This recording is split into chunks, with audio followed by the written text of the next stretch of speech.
নমস্কাৰ এই মুহূৰ্তত আহি পৰিছে ৰাতিপুৱাৰ কেইবাটাও গুৰুত্বপূৰ্ণ খবৰ। আজি 4 ছেপ্টেম্বৰ।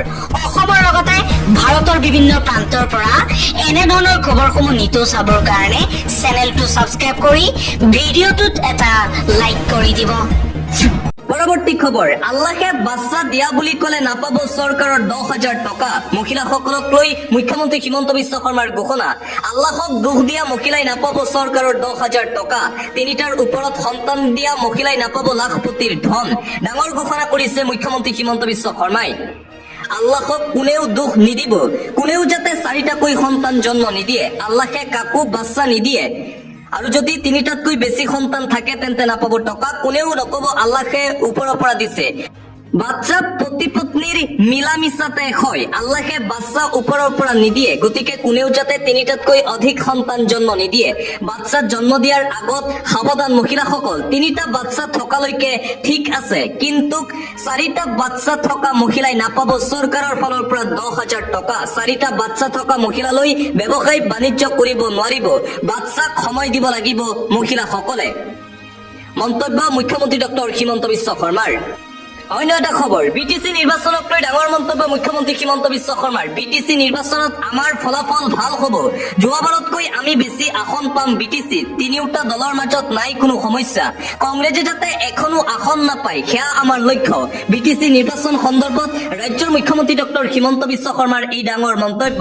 বিটিচিত এইবাৰ শূন্য হ'ব কংগ্ৰেছ দল। কংগ্ৰেছ দল হৈছে আমাৰ আটাইতকৈ বেছি শত্ৰু আৰু কংগ্ৰেছ দলৰ বিৰুদ্ধেও পুনৰবাৰ সৰব হৈ পৰিছে মুখ্যমন্ত্ৰী হিমন্ত বিশ্ব শৰ্মা। আন এটা অতিকৈ গুৰুত্বপূৰ্ণ খবৰ এই মুহূৰ্তত আহি পৰিছে। কেন্দ্ৰীয় গৃহ মন্ত্ৰালয়ৰ ডাঙৰ সিদ্ধান্ত। গৃহ মন্ত্ৰালয়ে ৰাজ্য আৰু কেন্দ্ৰীয় শাসিত অঞ্চলসমূহক অবৈধ বিদেশীৰ বাবে ডিটেনশ্যন কেম্প স্থাপন কৰিবলৈ নিৰ্দেশ দিছে। যদি কোনোবাই বিদেশী নহয় বুলি প্ৰমাণ কৰিব নোৱাৰে আৰু জামিন দিব নোৱাৰে তেন্তে তেওঁক এই কেন্দ্ৰত ৰখা হ'ব। আৰু কেন্দ্ৰীয় গৃহ মন্ত্ৰালয়ৰ ফালৰ পৰা পুনৰবাৰ ডিটেনশ্যন কেম্প নিৰ্মাণ কৰিবলৈ নিৰ্দেশনা দিয়া হৈছে। ন্যায়ালয়ৰ বিপৰীতে এই নিৰ্দেশনা প্ৰদান কৰিছে কেন্দ্ৰীয় চৰকাৰে। পৰৱৰ্তী খবৰ, কা আইনখন অসমীয়া জাতিৰ বাবে মাৰাত্মক। কাৰ জৰিয়তে অনাদি অনন্তকাললৈ বাংলাদেশী আহিবলৈ বাট মুকলি কৰি দিয়া হৈছে। আমাৰ স্থিতি স্পষ্ট। কাৰ বিৰুদ্ধে আমাৰ আন্দোলন অব্যাহত থাকিব। কাৰ ম্যাদ বৃদ্ধি সন্দৰ্ভত পলাশ চাংমাৰ এই মন্তব্য। অন্য এটা খবৰ, নাগৰিকত্ব সংশোধনী আইনে অসমৰ জনগাঁথনি ভাষা সংস্কৃতিত প্ৰভাৱ পেলাব বুলি আমি পূৰ্বেই কৈছিলো, কিন্তু একাংশ জাতিদ্ৰোহী দালালে আমি মিছা কথা বিয়পোৱা বুলি কৈছিল, কিন্তু আমাৰ কথা সত্য প্ৰমাণিত হ'ল। কাৰ কাট অফ ডেট সলনিক লৈ সৰব কৃষক মুক্তি সংগ্ৰাম কমিটিৰ সাধাৰণ সম্পাদক বিদ্যুৎ শইকীয়া। পুনৰবাৰ বিজেপি চৰকাৰৰ বিৰুদ্ধে আক্ৰমণাত্মক ৰূপত দেখিবলৈ পোৱা গৈছে কৃষক মুক্তি সংগ্ৰাম কমিটিৰ সাধাৰণ সম্পাদক বিদ্যুৎ শইকীয়াক। আন এটা গুৰুত্বপূৰ্ণ খবৰ, এনআৰচিক লৈ আন এটা গুৰুত্বপূৰ্ণ খবৰ এই মুহূৰ্তত আহি পৰিছে। অসমত পুনৰ হ'ব এনআৰচিৰ পুনৰীক্ষণ। ন্যায়ালয়ৰ কঠোৰ সিদ্ধান্ত। এনআৰচি পুনৰীক্ষণক লৈ উচ্চতম ন্যায়ালয়ৰ ডাঙৰ নিৰ্দেশনা জাৰি। বৰ্তমান যিখন এনআৰচি প্ৰস্তুত হৈছে সেইখন যথেষ্ট ত্ৰুটিপূৰ্ণ এনআৰচি। যিহেতু এনআৰচিখন এতিয়া চূড়ান্ত হোৱা নাই, সেয়েহে যিখন এনআৰচি হ'ব সেইখন ত্ৰুটিমুক্ত হ'ব। এনআৰচি পুনৰীক্ষণৰ বাবে ন্যায়ালয়ৰ ফালৰ পৰা ডাঙৰ সিদ্ধান্ত গ্ৰহণ কৰা হৈছে। পূৰ্বৰ এনআৰচিৰ পৰা 19 লাখ মানুহ বাদ পৰিছিল, কিন্তু বাদ পৰা এই 19 লাখ মানুহ কোন প্ৰশ্ন কৰিছে ন্যায়ালয়ে। যিহেতু অসম এখন সীমামূৰীয়া ৰাজ্য, অসমত বহু অবৈধ অনুপ্ৰৱেশকাৰী আছে। এখন ত্ৰুটিমুক্ত এনআৰচি হোৱাটো ৰাষ্ট্ৰীয় সুৰক্ষাৰ দিশৰ পৰা অত্যন্ত জৰুৰী। সেয়েহে অসমত পুনৰ হ'ব এনআৰচিৰ পুনৰীক্ষণ।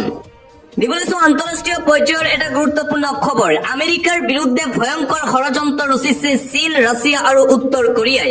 বিস্ফোৰক টুইট আমেৰিকা যুক্তৰাষ্ট্ৰৰ ৰাষ্ট্ৰপতি ডনাল্ড ট্ৰাম্পৰ। আৰু ডনাল্ড ট্ৰাম্পৰ এটা টুইটক লৈ ইতিমধ্যেই সমগ্ৰ বিশ্বজুৰি আৰম্ভ হৈ গৈছে চৰ্চা।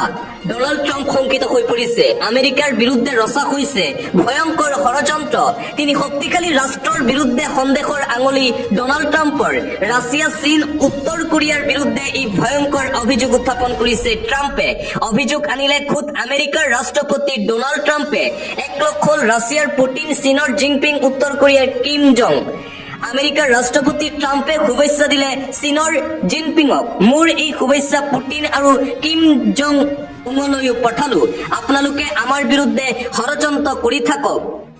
ৰাছিয়া আৰু উত্তৰ কোৰিয়াক নিজৰ শক্তি দেখুৱালে চীনে।